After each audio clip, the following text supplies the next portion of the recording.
and welcome to the first episode of Daleks Aren't Robots, another new Doctor Who podcast. My name is Josh. I'm here with my friend Zach. Say hi, Zach. Hello. We are our resident Whovians for this podcast, and I'm also here with two other friends, Kari and Justin, who are non-Whovians. Say hi, guys. Hi. Hi, guys. Thank you, Justin. The podcast will be us looking through Doctor Who from all the way back in the classic era, and we're going to be discussing our thoughts. Zach and I know the show pretty well. I think I've seen at least most of it, including the classic stuff. I've certainly seen this one that we're talking about right now. I mean, we all have. Yeah. Had to. You made us watch it. How dare you? No, not really. Do you want us to go back and give our histories with the franchise then, or? Yeah, that's probably a good starting point. Zach, when did you start? Because you did not start with the 2005 relaunch, as I recall. No, I caught some Tom Baker on PBS when I was younger, and then sought out more because mainly PBS only showed Tom Baker and only a couple of his serials. The Scarf Doctor. Yes, the fourth Doctor, the most popular Doctor before David Tennant. Having watched more and acquired VHSs before 2005, my favorite Doctor period is the third Doctor period, the unit years, and favorite Doctor would be Sylvester McCoy, the seventh. So I am liking the current run of New Who. Yeah, actually, if we're discussing that, I'm actually a big fan of the Jodie Whittaker era, especially last season. I was a very big fan of how that went down. Brought back a lot of the Cartmel stuff, and I loved me Seventh Doctor era. So that was, I felt seen. Kari, Justin, what would you say your histories with the show are? Well, I had a friend in junior high school who tried to get me into it. I did not get it. I did not get it at all. More recently, I have seen, I think, about 1.5 episodes of the show. I saw a New Who episode in which the Doctor went around looking at people, glowering at them in anger and rage or something that was supposed to be emotion, and then leaving. And it was inexplicable, and I had no idea what was going on. I also have seen an older Doctor Who version that included a guy with a blackbird jammed onto his head. It was not Johnny Depp. No, it was not Johnny Depp. And the show also had a prep school student who was about 45 and two very nice young lesbian girls who seemed like a really cute couple.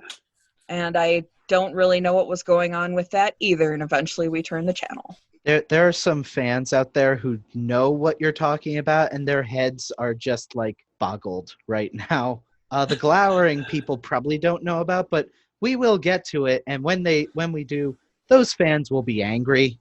They'll be very angry. Just wording. I mean, you can emote with your hair, I guess. He does. My experience, I've actually, like Caleb, when I was in high school and stuff, PBS would run the old shows, and I tried to watch them. Never really stuck with me. Most of what I know about Doctor Who just kind of comes from, like, nerd culture osmosis. I've watched a few episodes of New Who, more than 1.5, I suppose. I think you also saw the glowering emotive hair episode. Yes, yeah, that I saw that too, and that was also very confusing. Reminded me of Henry Cavill trying to emote, where he just kind of points his face and just kind of does a glowering thing, and that's emotion. Brilliant. The but Tennanites. At least he didn't have the freaky knot mustache. I mean, Tennant is a good actor. I don't know how you make him not interesting or. That is not his best performance in the show. No, I would say not. I have seen a few episodes of Tennant and of Eccleston and of Smith. Just the scattered ones, parts of episodes. It's one of those things where I'm aware of it and I should probably like it, but I just never really got into it. Like, when I was in high school, I watched the hell out of Blake Seven. I loved Blake Seven. So I forgot to mention before, too. I also saw the TV movie back in the 90s, and I did like I saw that too. I did like that. That Yeah, totally that was counts, right? Yeah. People are going to have an aneurysm. We're causing people's brains to explode right now, and I love it. It's not the worst Eric Roberts performance I've ever seen. I'll give and it that. I think we watched the Peter Cushing ones, too. Oh, yeah. Yeah, the non-canon ones. I'm not sure if we're going to cover Peter Cushing or not. It's awkward in the timeline. Super weird. I got into Doctor Who through the 2005 reboot, and my friend Zach here, he got me into the older episodes through just recommendations, and I believe you actually had some old VHS tapes, which you showed me. Yeah, of the third and I think maybe the fifth Doctor era. I don't really remember. I eventually discovered the seventh Doctor era, and now I want all seventh Doctor era. That is my favorite era. I love it so much. We will not get to that for quite some time, unfortunately. We're still on one. Fire a lot in the seventh Doctor era. There's explosions. But yeah, I don't know. But no caveman politics. No, sadly not. So yeah, which leads us into our first serial of the show, the 4-parter, An Unearthly Child. What'd you guys think? I don't think they talked about fire enough. There was definitely not enough caveman politics in this show. I think that they should have had like way more. Man. I would just watch a show about people talking about who makes fire. Oh yeah, definitely. Just the whole show. Every episode should have a discussion of who's making the fire. Yeah. Forget about this time travel crap. Yeah, we don't need any of that. Just fire. It's all good.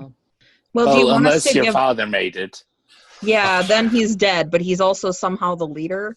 Yeah. Which is like, okay. Let's do just summary of the first serial which we watched. For those of you out there who've never seen the show, classic Doctor Who did everything in multi-parters because it was a show sort of designed to be serialized. Each episode would end with a cliffhanger that would lead to the next episode. So this first serial is collectively called An Unearthly Child after the first episode. Kari and Justin, as newcomers to the franchise, can you give just a summary of what happens across those 4 episodes? So 2 teachers stalk their student. It is totally creepy. Yeah. They follow her into a time machine. Yep, that happens. They go to caveman time, indeterminate caveman times, where the cavemen are impossible to tell apart. They're all super hairy. They talk about fire just like a million hours. So much fire, man. There's so much fire. This show had more fire than Backdraft. There's a lot of more talking about fire. Yeah, way more talking about fire. An actual fire that showed up. And then, as I recall, it ended. So. Yep. It sure did. I mean, that's kind of what happened. A couple of details got lost, I think, but I think that's mostly what happened. So I'm not sure what the structure we want for this podcast to be, but if I can give just a little bit of production history, because I know some of this stuff. Oh, we've got issues. We've got issues we need do you want to talk about the issues first? Okay. I think we should talk about the issues first because some of the stuff that you're going to inform us about, I'm sure will come up during the issues. Fair enough. Do we want to start with your new favorite character? Oh! Ian is terrible. Ian is the worst, and I get that he means well, but the show recognizes that the Doctor is an arrogant jerk sometimes, but it seems to have no idea that Ian is also an arrogant jerk a lot of the time. If they portrayed him as kind of the not now, I don't want to say bumbling guy, but if they approached him in that sort of way, it wouldn't be so bad. But the show treats him usually like he's right. And he is He means well, but he's exactly the paternalistic, condescending jerk that like no one ever wants to be around. And to be totally fair, in this particular story, I felt like in the end he somewhat redeemed himself by saying that he was the least important person in the group and deferring to the doctor. But like prior to that, oh my God, you could not be more condescending and irritating. Primarily, again, because the show doesn't seem to know that he's being condescending and irritating. I can agree with that. I think. Now, Ian, this is just to be clear. This is before there was like an elaborate backstory about the doctor. Yeah, as far as his past and how his species works and all of that stuff. So at this point, he was just an old guy who apparently an alien, and he had a granddaughter. So that means the doctor fucked. Right. Adoption does exist. To be told, that is true. That is true. We are. I don't think we're ready to step in that proverbial. We should talk about. Yeah, we really are. We should talk about Susan though, because she's great. The granddaughter is great. She's fantastic. She's supposed to be 15. She looks 25. Okay, but she's whatever. She's wonderful. So I don't care what she looks like. Basically as old as her teachers. Yeah, she's super smart, but she's fun, and I love her. And I did like the way they introduced her with her being an alien. So like a lot of the things she's saying don't make sense to them. I actually like that concept. Yeah. I will just say I'm not sure they've established he's an alien yet. Like they do say they said I checked because I brought up a transcript of the episode because somebody on the internet sat there and transcribed the entire episode, including all the fire stuff. Who fans are scary? Yeah. Like an insane person. But yeah, they do say they are from another world. Okay. Right. All right. So that's fair. Yeah, I think to the Who community, I think certainly Susan is the companion of this era. If you know about a First Doctor companion, it's probably Susan. She definitely left the most impact, which is... Dodo! Sorry. Zach's a big Dodo fan. We'll get to Dodo later. I don't know what that is. Me neither. You'll be disappointed. Prepare to be disappointed. I really just am constantly. And Barbara, our third companion, she is okay, but she screams a lot and falls down. Like, she's just kind of a stereotypical woman in this particular story, and I'm not into that. Yeah. Although, she let does it be get said better. that her intuition is better than Ian's bullshit. So Ian has like his wisdom is like he's at a negative. He's got a really bad deficit. He's smart, but he's not really. He's Scully. But Scully eventually changed her mind when she realized she was wrong. Wrong doesn't seem to be in Ian's vocabulary insofar as it could ever apply to him. Nope, and he constantly blames the doctor for kidnapping him. You've chased your students home, you psychopathic stalking nutball. To be fair, they both did. They both thought it was a good idea. Doesn't make it better. That makes it creepier. They took it upon themselves to follow their student home because they thought she was weird. And harass an old man they found in a junkyard. Yes. An old man with an awesome hat. He has a great hat. I love that hat. Okay, so we've talked about all the companions. Do you guys have any thoughts on the Doctor himself? I like him, but he was totally going to stone cold murder that caveman. Yeah. He was That's totally going to murder that guy. Yeah, this doctor is a bit, he's really acerbic, I guess is the word. I like that. I do like it. I think he's saddled with some of the creepy imperialistic stuff that was just, Yeah, it's par for the course in the era. He does describe some Indians that they encountered on a previous outing as savages. So right. Yeah. And some of that comes out in some of the later episodes more too, but 1960s Great Britain. Yeah. I wouldn't call the First Doctor one of my favorites, but he's, I think, fairly unique in the line of the Doctors because they hadn't figured out a character for the Doctor yet. I think the second Doctor is really kind of where they establish what the stereotype of the Doctor will be. So I find it very interesting to go back and watch him in these older episodes. Zach, you have any thoughts on that? You pretty much covered it. All right. So we've kind of been mentioning it periodically. Let's talk about the caveman plot, such as it is. So I did not know before I read this transcript that the cavemen actually had names. Yep, they do. There is Yeah. Za, Z-A. That's the main guy whose father once made fire and he can't make fire. There's Cal, who is his rival. Rive, who's the current leader. Yeah. And good luck telling Za and Cal apart. No, they look exactly alike. They're all white dudes. pasty white British guys who wear wigs and furs. Apparently, there's another guy named Korg. Is that the woman's dad, maybe? Maybe. I And don't. then there's the old lady and the young lady. Yeah, there's Mother. That's Mother. Mother is the old lady. Her, I liked the young woman. I think that's her. I mean, that's on the note. Her, yeah, I like her. She was H-U-R. cool. But But the plot doesn't actually make sense, and like we have alluded to, there is way too much like caveman politics. And the Yeah. part Yep. that doesn't make sense is like the linchpin of the entire plot. Like this dude's dad was killed because he made fire, but the person who makes fire is the leader.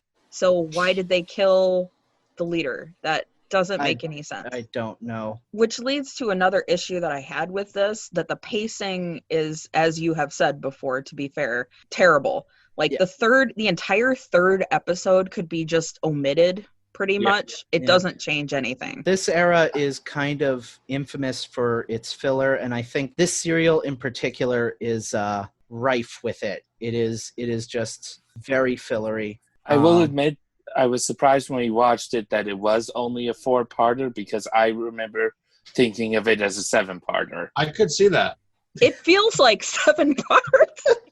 Feels like 7 parts. I mean, I watched it twice for this podcast, so it's long. Yeah, it feels long, and yet it's actually one of the shorter to average lengths of the serials. Well, let me ask something. Yeah. In terms of the way it was originally maybe pitched or intended, was it supposed to be more of an anthology type thing where they would go to a place and experience the story of that place, and they were mostly tertiary characters to the story of that place?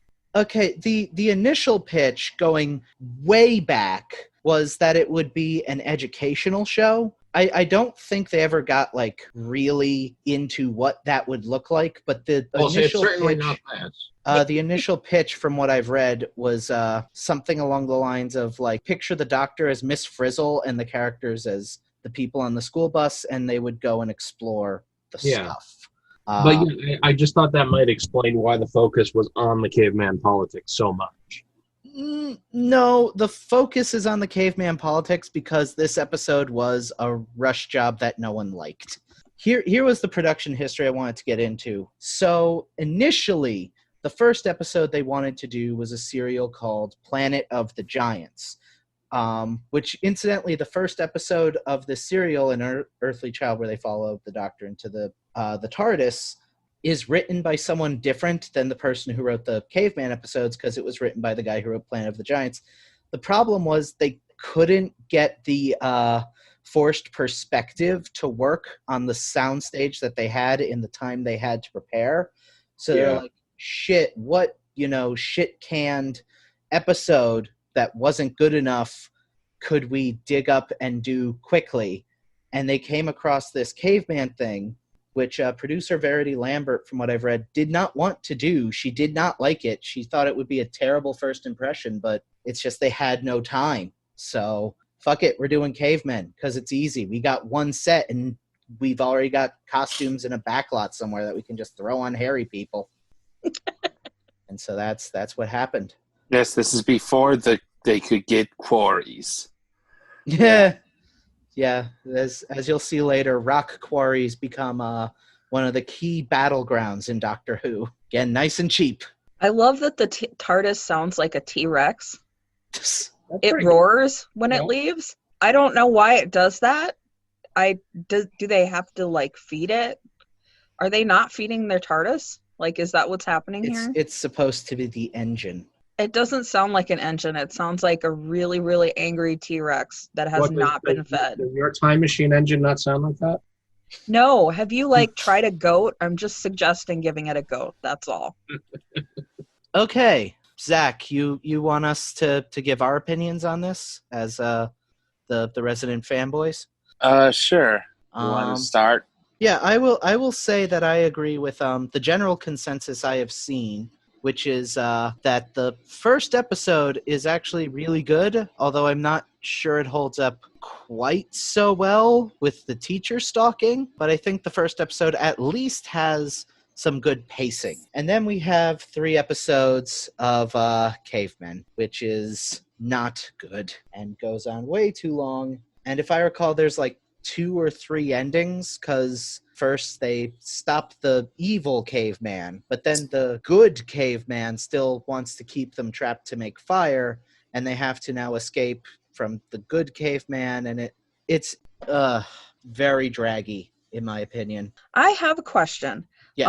I want to know if this is going to be a trend. Like, just from a Dungeons and Dragons perspective, they keep splitting the party. Yes. Yep. Especially because as we go on in production, people take vacations and there'll be episodes without certain members because they split off because they went to a beach somewhere. And they don't seem to have a really good marching order either. Just saying, as a Dungeons and Dragons person. Yeah, I'd say that's about accurate. I will say that is a lot more, I think, representative of this particular era of the show. Once it becomes a bit of a smaller group, the norm, I think, from 3 onward really is to have 1 doctor and 1 companion, whereas here we have 1 doctor and 3 companions. And so once they establish the more Holmes-Watson approach, they stay together a bit more. But early on, I do remember a lot of splitting. In particular, I remember a lot of the women folk going off on their own and getting captured, because, again, 1963. Just curious. Also, a lot of the padding that we're noticing here with them getting stuck in a scenario that seems like it's easily solvable will come up a lot, especially in season 1 or 2. Yeah. I'd say that the good episodes find ways around that. The good serials find ways around that. Zach, you want to give your quick thoughts on this? So the first bit in Unearthly Child the first episode does work, as we have said. Yes, there is the stalking and the teachers being strangely pushy, but I do like the first meeting of the doctor and the interactions he has with them, just pushing their way into his life and his reactions being so crotchety. He really didn't want them there, but he was also, it seemed like he was ready to kill them, because I do like, especially even with the cavemen and even with him being ready, I do like this, especially since it flies in the face of the new Who's man who never would, or woman who never. Here's the thing, though. Like, if Susan hadn't been there, he would have pushed him right out the door when they were in space. Yep. I am 100% certain. Susan, I think, is very much the Doctor's conscience in this era, which is not necessarily that the Doctor is a bad person. He's just a very self-serving person. Pragmatic. Yeah. Very pragmatic. Sometimes the best option is to kill Ian. That's just sometimes. Sometimes. I'm being generous. I feel magnanimous. Often the best option. Minor spoilers, and I hate to break this dream for you guys, but Ian does not die. I didn't think he did. Despite numerous possibilities for the writers to kill him in multiple places, he does not die. I admire their forbearance. So, are there any particular positives you guys want to insert before? Oh, yeah, the theme song. The theme song is still great. It holds up. It's super stripped down. It's got a catchy little beat and a rhythm, and I like it. Yeah, it's got a cool like synth vibe, and really back before synth was really a thing. It's actually really impressive how they made the original theme, because it is before synth, and it literally involved recording all the sounds and then physically cutting the tape and taping everything together. Yeah, that's impressive. Yeah. That is really Sounds cool. good. I personally do really like this era's theme song. Like the base of the theme song remains throughout the era, but depending on what era you jump into, it either gets blown up a whole lot. When we get to New Who, Murray Gold was big on making it more orchestral, which is it's fine. If there's one fault I have with the Seventh Doctor era, it's that the 80s were not kind to the theme song. Yeah. Also, once we get to, I forget which Doctor started it, but we get to the point where the intro has the dead-eyed face of the actor just staring at you. That's weird. I believe that actually starts with the second Doctor. By the time we get to the seventh one, it winks at you. Oh, God. Does he emote? Please tell me he doesn't emote. I don't know if I can handle that. Who? Any of them. Like ever? Does he stare angrily? Is this an ongoing theme with the show? It's more dead-eyed, deadpan staring. Creepy. Just in the intro, like the disembodied head comes out of the whirling nothingness and stares at you. And That is pretty weird. What prompted that decision? In a way, I actually kind of like it because I like stuff that establish what Doctor we're looking at, which obviously at this time wasn't a problem. There was only one, and they didn't expect there to be more than one. But as the show goes on, I find it sort of like, okay, this is the era we're in. But I will say that they, we'll see when we get there. I will also say on a personal note that I actually rather like this TARDIS, the sort of very minimalist design. It has a look that's very spacey, but at the same time, I do believe people actually live in it. Whereas a lot of later TARDISes, unfortunately, they get very metallic and sort of inhospitable. You kind of don't imagine it being basically the Doctor's living room, which it kind of is. But they don't actually live in there, do they? Like, I mean, that's just the control room. That's like living in your furnace room, isn't it? Yeah. No, that's like they gotta true. have a living room and like bedrooms in there and maybe a swimming pool and a tennis court. A few episodes in, actually, we will see where they sleep and eat and stuff. So we can talk about it when we hit those episodes. Okay. And there is a swimming pool, but we don't get to that for a while. Oh, God. Oh, Invasion of Time. That'll be a special episode when we get there. Oofda. Minnesota's interesting. Yeah. Well, that's different. But I think more like there's a coat rack off to the side and there's a TV and it's like I can imagine him hanging out in that room. Whereas there are a lot of later ones where it's like he does not ever enter that room except for when the plot needs him to. Some Doctors get better than others when it comes to this. So yeah, final thoughts? I still don't remember how this episode ended. I've watched it twice. They get away. Doesn't it just kind of just stop? They get away, I know they get away, but like, there's no real conclusion. It just kind of there kind of is because I remember there's a cliffhanger to the next one with a radiation dial that starts okay and then just jacks way the heck up, and suddenly they're super radioactive. I mean more like the climax of the story. I don't. Don't you remember them awkwardly running through the jungle with like I remember super them close leaving. focuses on their faces? I feel like the real climax of the story was when they deposed the first caveman leader. Yeah, but most of the last episode happens after that. Well, yes, I know. I'm just saying that was the climax. We just kept going. If I recall correctly, their means of escape, and it was Susan's idea, because they should always listen to Susan. It was the skulls. Yeah, they light the skulls on fire. Yeah. And scare the crap out of the cavemen. Yeah. Okay. Yes, because they just saw fire for the first time, so flaming skulls was... Well, they think that they're dead and they're haunting their spirits, so they back off, and that gives them enough space to run away. Pictured as the creation of heavy metal. But the cavemen do figure it out. That was the thing that I actually liked. Like, the cavemen were not stupid. They were primitive, but they were not stupid. So they did figure it out that it was just skulls that were on fire, and then they went after them. We need stupid historical figures later. But. Oofda. It does still strike me as like, if they didn't need this episode to get to 4 parts, they could have easily just been like, and now we depose the evil king, and I teach you to make fire, and then the good cavemen let them go. But instead they have to contrive this whole imprisonment escape scenario. Yeah. And the fact that this is like the 6th time that we've added filler in says something about the amount of plot that there was to work with. Again, Verity Lambert did not want to do this serial, and I will let you know now, anytime Verity Lambert did or didn't want to do something, she was right. She's the Susan of the show.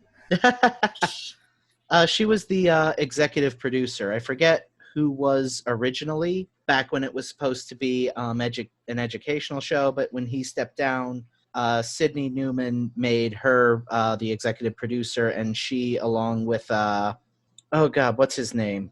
Hussein? Waris Hussein. You're right. She and Waris Hussein were kind of the show heads for at least the first 2 seasons. So yeah, woman and a gay, I believe, Indian man were basically the runners of the show. No wonder it was good. No, seriously, it was a fun watch. I thought it was a fun little show. Yeah.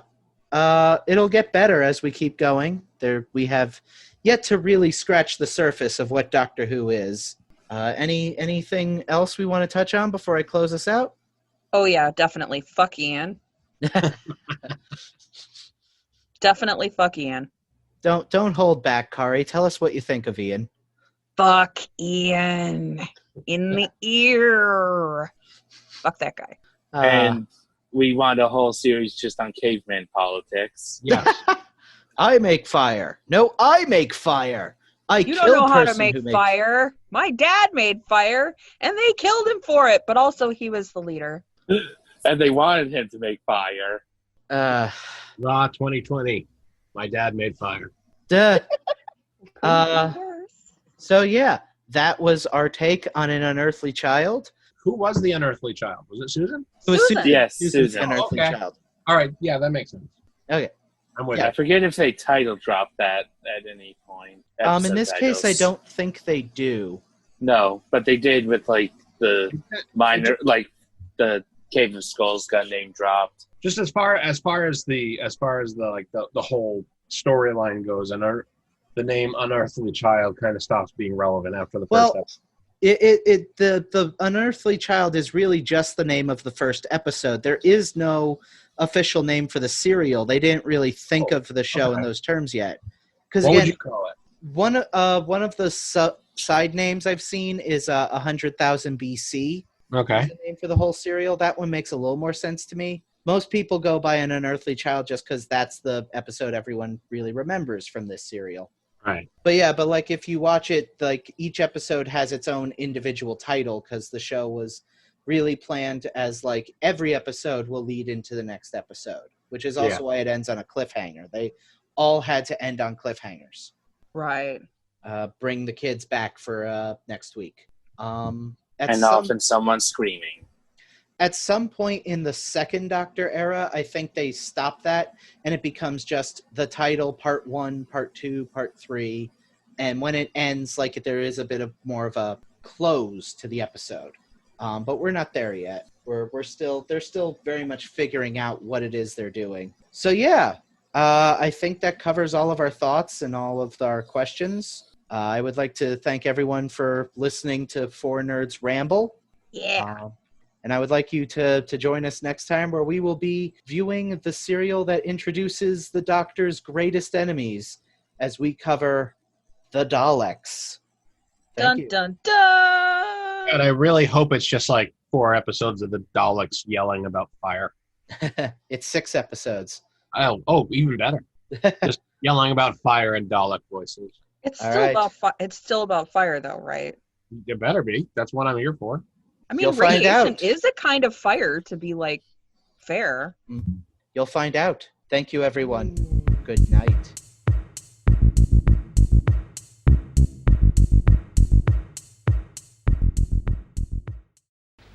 You will not make fly.